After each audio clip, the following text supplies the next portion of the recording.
Vitamin এবং minerals যা আছে তা কিন্তু কার্বোহাইড্রেট, প্রোটিন এবং ফ্যাটের সাথে একসাথে কাজ করে শারীরিক এবং মানসিক বিকাশ ঘটায়। প্রত্যেকটা vitamin A, B, C, D প্রত্যেকটা ভিটামিনেরই আলাদা আলাদা করে কাজ আছে শরীরের মধ্যে। একটা ব্রিটিশ গবেষণায় দেখা গেছে যে বাবা মার সবজি খেতে হবে, তাহলে বাচ্চারা কিন্তু বাবা মাকে বেশি অনুকরণ করে।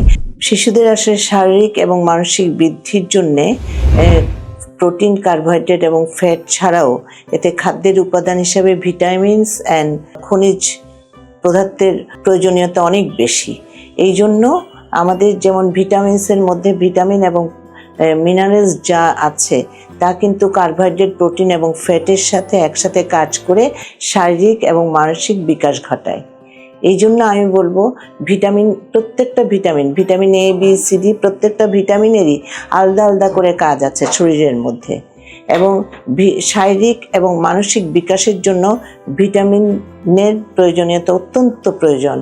এবং এই জন্যে ভিটামিন এ যেমন শারীরিক বৃদ্ধিতে কাজ করে, চোখের দৃষ্টি বাড়াতে কাজ করে, রাতে দেখতে সহায়তা করে, ব্রেনের কগনিটিভ বুদ্ধিমত্তা ফাংশনে হেল্প করে।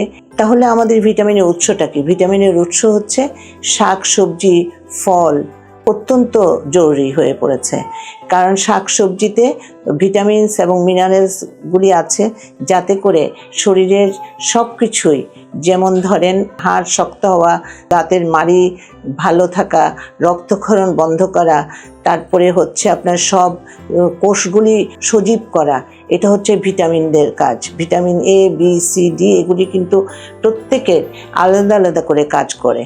এবং ভিটামিন এর যে উৎসটা আমরা পাই সেটা হচ্ছে সবুজ শাকসবজি, তারপরে হচ্ছে আপনার কালারফুল খাবার দাবার যেমন কলা, ডিম, তারপরে গাজর এগুলা।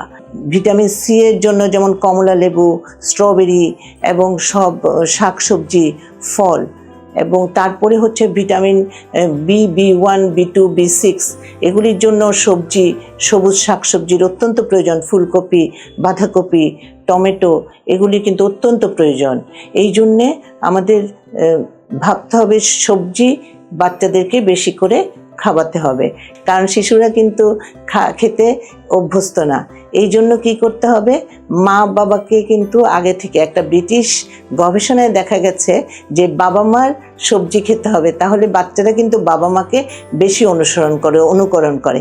এই জন্য বাচ্চারা তখনই কিন্তু সবজি খাওয়ার ব্যাপারে উৎসাহিত হবে এবং অভ্যস্ত হয়ে যাবে।